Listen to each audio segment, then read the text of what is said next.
What's up, everyone? Welcome to This Day in Philly Sports History for January 9th, 2025. I'm your host, Jim Montgomery. Welcome to a Thursday edition of the podcast. Eagles-Packers this weekend. Eagles got some great news at practice yesterday. Jalen was on the field, and I got to say, I've been never so happy to see him on the field, even going back to his first start, that game against the Saints.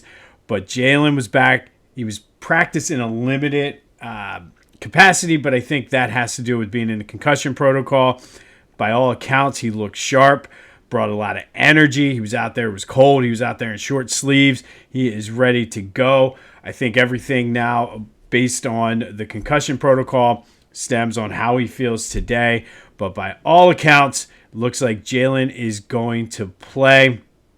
And as far as game planning and things like that, Kellen Moore spoke and said that he had been in contact with Jalen, so it's not like Jalen has been out of the building. Apparently, he was also at the walkthrough last Friday for the Giants game, so things are looking up.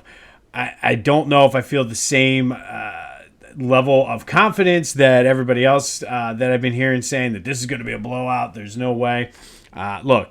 Would it surprise me if they blow him out? No, I just don't know if I see that. It's just not really the Packers style. But Jalen, back on the practice field, looks like he's going to play. We'll have more on his status tomorrow once we know for sure if he's practicing again today and what capacity. And then Sunday, we will go into our 3 keys to the game. But all is good in Eagles land right now. And I guess the one thing to worry about is, as we talked about yesterday, the rust, and that leads to a recap of yesterday's question of the day. I asked you, should we be concerned that Jalen will be rusty? 57% of you said yes, we should.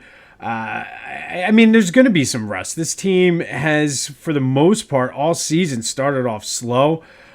So I think it's going to happen. It's just, how are they going to be able to respond to it? How's the defense going to be able to respond?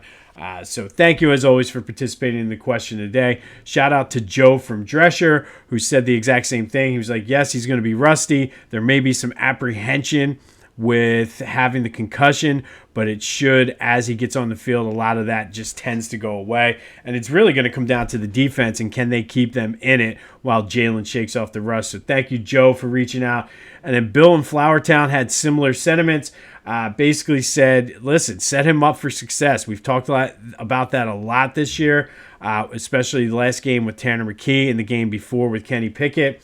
And really work on play action. They're going to be expecting you to run, especially early. Get Goddard involved. He's back healthy. So I'm ready. So thanks to Joe from Drescher and Bill from Flowertown for reaching out to speak on the question of the day. There will be another question later in the show. The Eagles did sign Louis Cini, another Georgia Bulldog. He was on the Vikings practice squad. Not really sure where he fits in. He's a special teamer. He was a former first-round pick, played with a lot of the guys in the Eagles locker room. Maybe this is one of those under-the-radar Howie moves that next year pays dividends. He's known to do this stuff. I don't necessarily see him playing and getting significant contributions this week. I don't know as the playoffs progress, but it's an interesting signing moving forward as another former Georgia Bulldog comes into the nest. All right, real quick, Penn State takes on Notre Dame tonight in the first ever national semifinal game.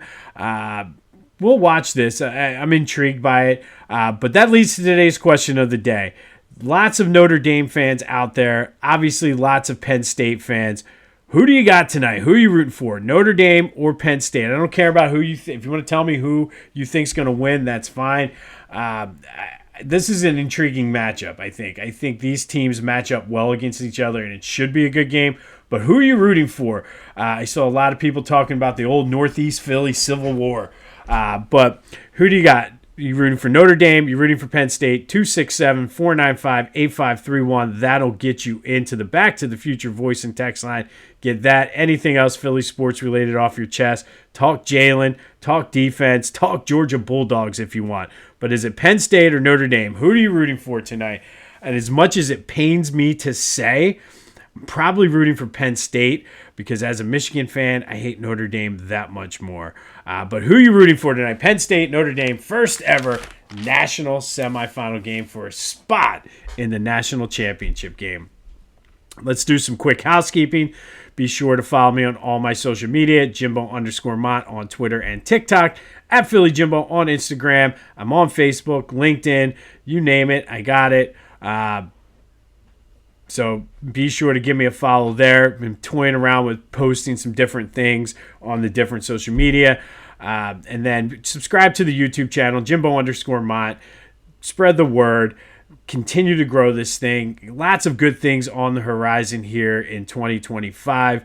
I'll keep you posted. I've been mentioning the KYW Fan of the Week. That should be, I'm thinking, next week at some point. But once it drops, I will let you know. And then, of course, we're featured in the On Pattison newsletter, so be sure to check them out.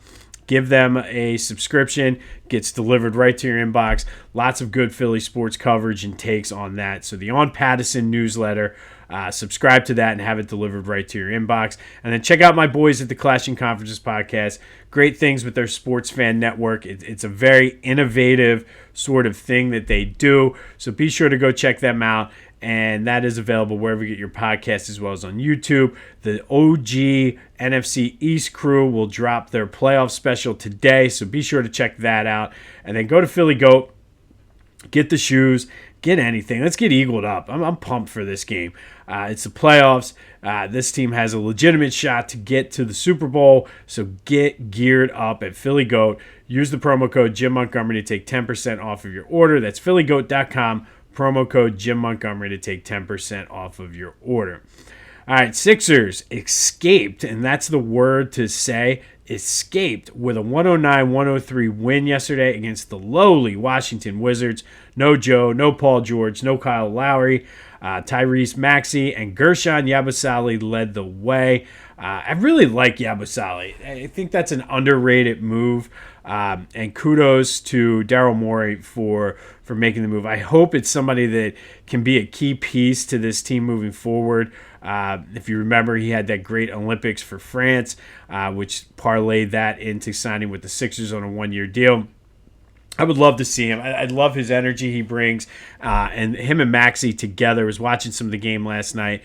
I like them together. And then you throw Jarrett McCain in there. Maybe this is the core future for the team once Joe and Paul George retire to the retirement home.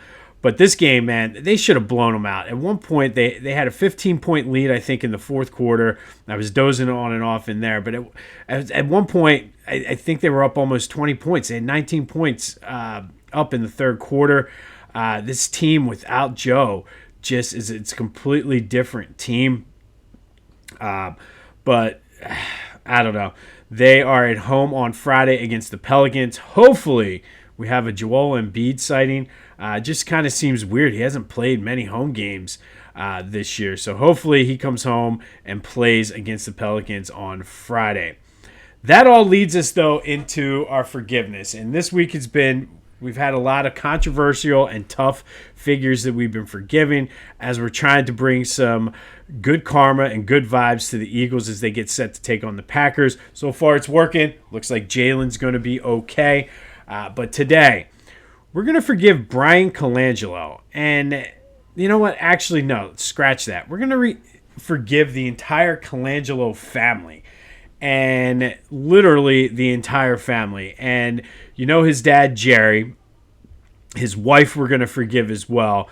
But if you remember, Jerry Colangelo was hired by the NBA to be the chairman of basketball operations for the Sixers when all the teams were bitching and complaining about the process and how the Sixers were tanking and all of that. Not long after Jerry came in a great move of nepotism, Brian was hired as the president of basketball operations. So he had a new chairman, new president, and then once Jerry came in, Sam Hinkie resigned. So like, I'm out of here. They kind of forced him out.